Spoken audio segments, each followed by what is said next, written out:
In this video, I want to show you how to do an incremental refresh in Power BI, and of course also tell you what it is, because incremental refreshes are super handy. So let's say you work with a lot of data. Like every day there are 100,000 of new rows in your data. And when you load this data into Power BI, you don't want to load like every night all the data you have. Let's say you have 3 years of data. You don't want to refresh it. And even more when your data doesn't change anymore. It's just historical data. So why would you load it over and over again? That's not wise performance-wise, but it's also not really scalable. And that's where incremental refreshes come in handy. So for example, we look at this table, and this table is really, really small. I know that there's just 3 days in it.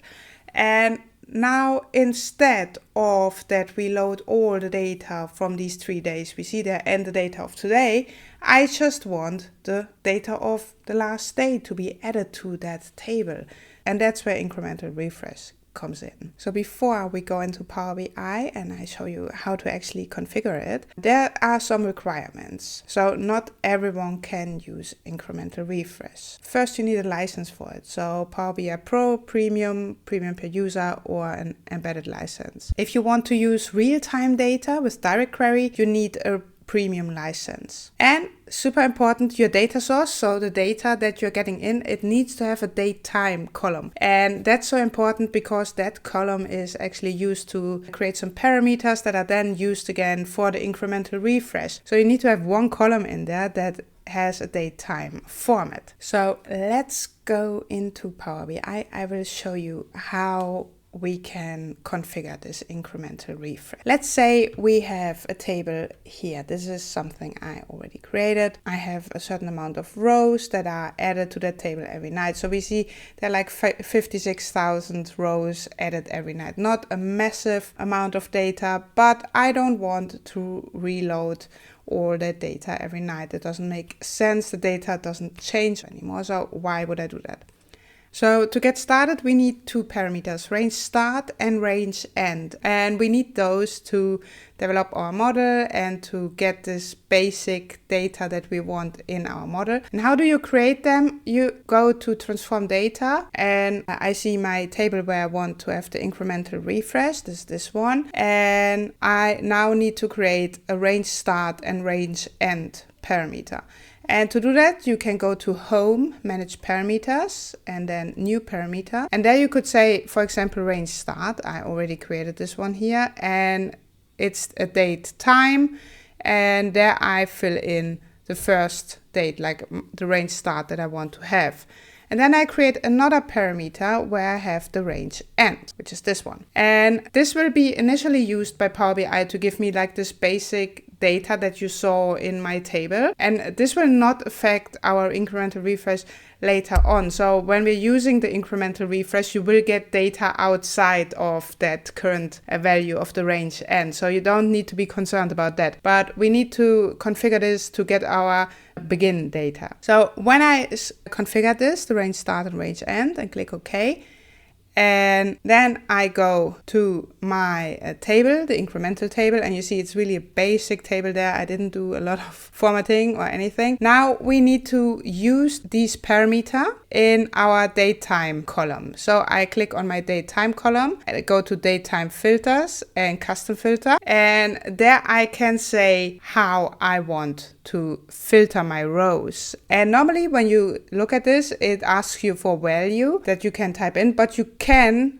say parameter. It's an option here to say parameter, and then you can select the parameter you want to use. So in our case, it is after or equal to RangeStart and is before RangeEnd. So we are using the 2 parameters that we just created to get an initial filtering on our data. So I click on OK. And now if I click on close and apply, this will be closed and applied and loaded into my model. So now we have our parameters. This does not automatically implement incremental refresh. To do that, we need to do something else. Let's go to our model view, and I have my incremental table here. Now what we need to do is click on the 3 dots or right click on the table name, click on the 3 dots here, and click on Incremental Refresh. And this is where you can actually configure the incremental refresh. This only works when you created the parameters before, so you need to configure them. So we select our table, and I can show you I have also a table where I did not create any parameters. It says you need to set up the parameters first. So the first step is to select the table where the parameters are included, and then the second step is to go set, import, and refresh range. And here PowerBI actually asks you which data should be archived. And this is basically asking you how long do you want to keep your historical data. And then you also define the refresh period. For example, I only want the last day to be refreshed and added. And then you have some optional settings, so you don't need to click on them, but you could click on them.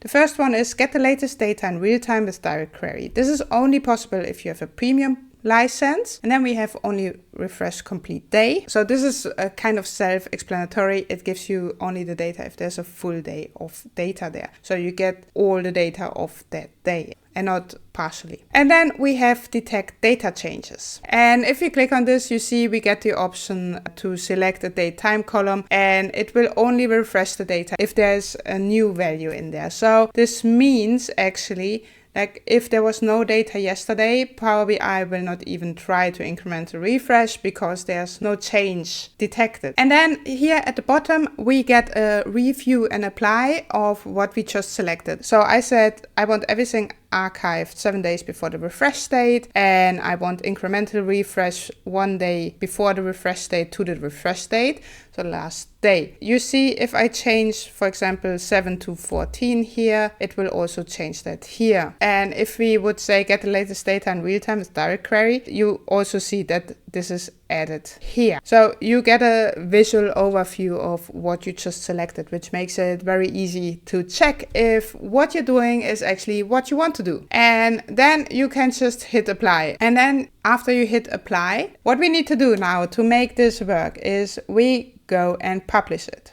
So we click on publish, we select a workspace where we want to publish it to, and then PowerBI will publish it. After we publish it, we can go into PowerBI in the online environment. So I go to my workspace, and here we see my report. I just published it, my semantic model. Now the first refresh should be manually. So now when I click on refresh now, that's the first time we do it manually. Before I refresh, I will show you what we have at the moment. We have this table, and we have the date and the rows loaded in. And this is actually yesterday. And now I hit refresh now. The first refresh can take a little longer, and subsequently they will be shorter because only the new data is refreshed. And now once I hit that refresh, I see I actually have data of the 29th here. So of the current day. So now we could go to our semantic model and say we want scheduled refresh. That they should be faster because you only get the new data in there. You see, it's quite easy to implement this. You create the parameters, you filter the table based on these parameters, and you configure the incremental refresh. You tell PowerBI how much data do I want to keep, which data do I want to refresh, do I want to get full days or partition data. And once you set that up, you publish it and you refresh, it will be in PowerBI. So this is awesome. But I also want to talk about some limitations here, because incremental refresh is awesome when you have these big amounts of data and you only want the newest data to be loaded. However, there are some things you need to know. Once you publish your model and you report to the PowerBI service, you can't download that model anymore. If I click on my model and I click on download this file, I will get an error message. You can't download this file because the dataset was altered through incremental refresh. Also, if you go to your PowerBI file that we had and you publish it again, it will overwrite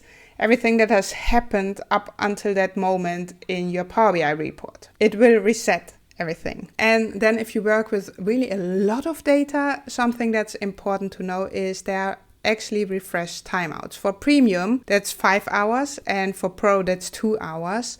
So they also apply to incremental refresh. If the refresh takes longer than that, you will time out, even if it's incremental. And lastly, if you work with real-time data and use direct query, you need a premium or a premium per user license. You can't do that with a Pro license. So after you publish, you can't download the model anymore. You can't publish again. It will reset, or you can, but it will reset everything. There are timeouts. They still apply also for incremental refresh. And if you use direct query, you need a premium license. So summarizing, incremental refresh is really, really, really powerful. It's really handy, especially if we work with large amounts of data.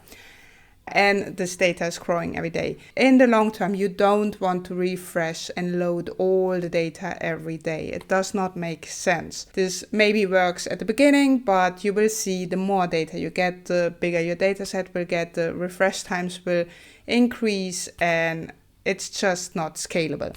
So if you work with a lot of data, make sure you use incremental refresh to actually only get the data that you need. I hope this helped. I will put the link to the official Microsoft documentation in the description because there's much more information to find. I try to keep it short. I try to keep it simple. There are also all kinds of advanced options for incremental refresh. You can also find them in the documentation. Please let me know how it works for you. If you have any questions, let me know.